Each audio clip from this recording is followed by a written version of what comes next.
Welcome to this explainer. Today, we're going to be conducting a deep dive analysis into the incredibly strict, totally unforgiving payment mechanisms required for immigration-related applications. Now, on the surface, paying a fee seems like a really simple administrative step. You just pay the money, right? But as expert reports reveal, the underlying payment architecture here is actually a complex minefield. It's full of rigid rules, implicit assumptions, and hidden friction points that catch people off guard every single day. So we're going to bypass the generic high-level advice today and focus entirely on the core mechanics and the specific cause and effect relationships that govern this entire processing system. Let's dive right in. To start, we really have to establish the core premise immediately. The processing system operates on an absolute zero-tolerance policy for any payment errors. According to analytical reports, a single payment anomaly triggers the immediate rejection of an entire application's physical package. This isn't just some loose guideline or a best practice. It is a rigid, automated response that's built strictly for institutional efficiency, completely ignoring the user experience. Let me be clear, there is no human intervention here. Nobody is going to call you to clarify a tiny mistake. The system is fundamentally binary. It either perfectly accepts the payment or it violently ejects the entire submission. So, here is our roadmap for today. Think of this briefing as a failure point analysis. We're going to dissect the underlying mechanisms step by step. We'll start with the architecture of rejection, move into variable fee mechanics, then analyze card processing vulnerabilities, unpack direct debit friction points, and finally, wrap up with systemic processing conflicts. Okay, let's jump into our first section, the architecture of rejection, and this foundational zero-tolerance policy. You see, the assumption that most people make is that as long as the funds are physically sitting in their bank account, the payment's just going to clear.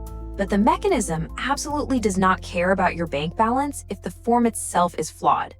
We have to understand what a payment anomaly actually is in this context. It's not simply a bounced check or insufficient funds.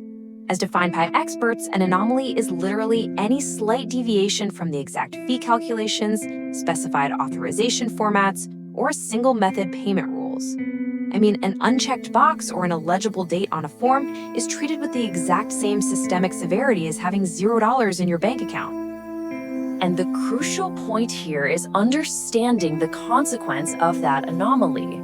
The implicit assumption that an applicant will be contacted to fix a minor administrative error, that is completely false. The mechanism dictates the immediate return of the entire physical package. This specific cause and effect relationship means a tiny clerical error doesn't just delay your payment for a few days, it resets your entire application timeline all the way back to zero.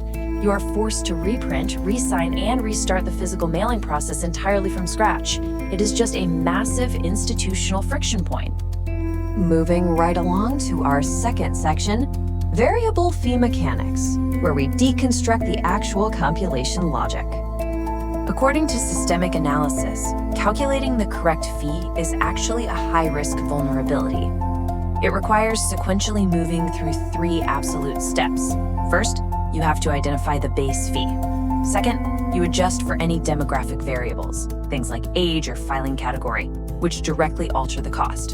And third, you add any mandatory statutory add-ons. The glaring vulnerability here is that this logic is entirely incumbent upon the applicant to execute perfectly. The government does not calculate this for you at a digital checkout cart like an e-commerce site. If your final math is off by literally $1 single, whether that's over or under, the system classifies it as an anomaly and ejects the package. The complexity of those variables is exactly where the danger lies.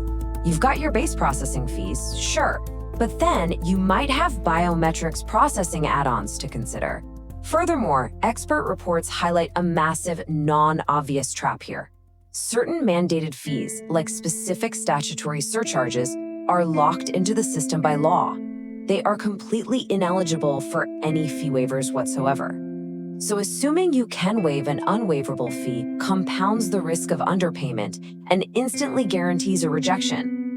Next up, Section 3. Let's expose the vulnerabilities inherent in card processing specifically what's known as the one-strike mechanism. 1. That single number represents the absolute, non-negotiable rule for card processing, the one-strike mechanism. If a physical credit or debit card authorization is declined for any reason whatsoever, the processing center will not attempt to run it a second time. There is no, hey, let me try a different card, and there's definitely no, wait, let me just call my bank real quick. It is one strike and the entire application package is returned without exception. Now, fatal errors on these authorization documents include seemingly minor oversights. We're talking about a missing signature, an unchecked card type box indicating if it's a Visa or a MasterCard, or just a slightly incorrect expiration date. But here's the most non-obvious vulnerability: your own bank's institutional fraud alerts. Your bank's automated security algorithms might flag a sudden large government transaction and block it because it looks suspicious to them. Because of the government's strict one-strike mechanism, your bank's attempt to protect you actually kills your application instantly. Section 4 unpacks direct debit friction points and how to go about bypassing institutional security. Let's do a quick comparison of these two payment architectures.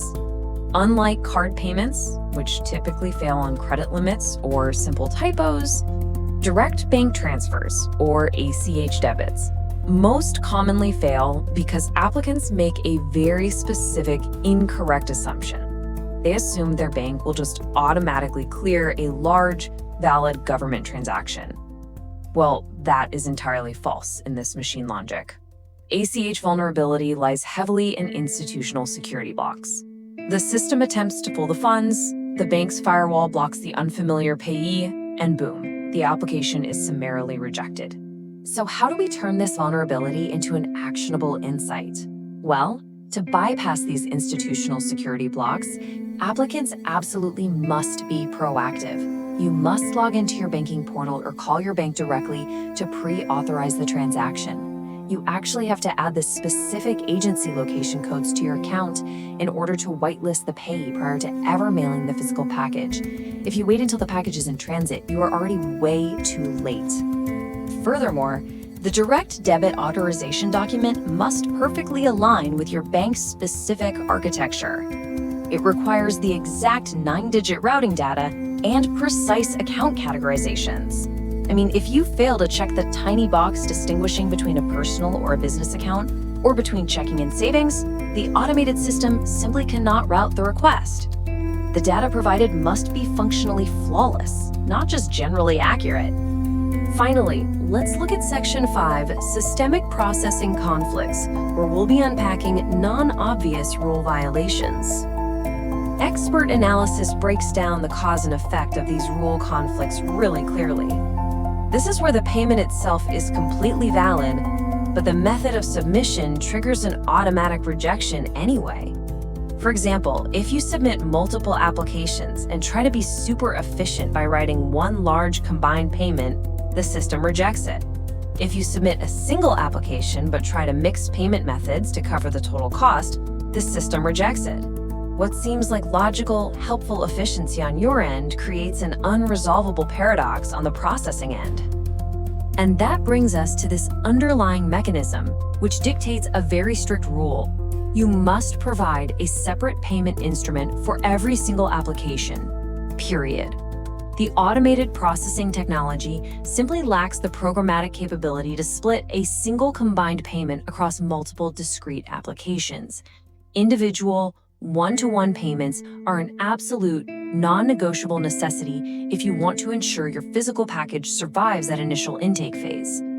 Here's another incredibly vital rule. Never mix card authorizations and direct debit authorizations in the exact same package. Sometimes applicants attempt to hedge their bets, right? They provide both a credit card authorization and a direct debit document, thinking, hey, if one fails, they can just use the other. This creates a fatal processing paradox. The automated system cannot make a choice for you. Encountering both methods kills the application instantly. So, as we conclude this explainer, you really have to ask yourself a hard question. Is your submission truly resilient against these non-obvious traps? Understanding the rules on paper is one thing, but understanding the rigid, automated mechanisms behind those rules is what actually guarantees success. Don't let an unchecked box or an overzealous bank algorithm reset months of hard work and preparation. The system is definitely not going to forgive your mistakes. So, have you audited your strategy to ensure you haven't made any? Keep analyzing the mechanisms, stay focused on the details, and thanks for joining us for this deep dive.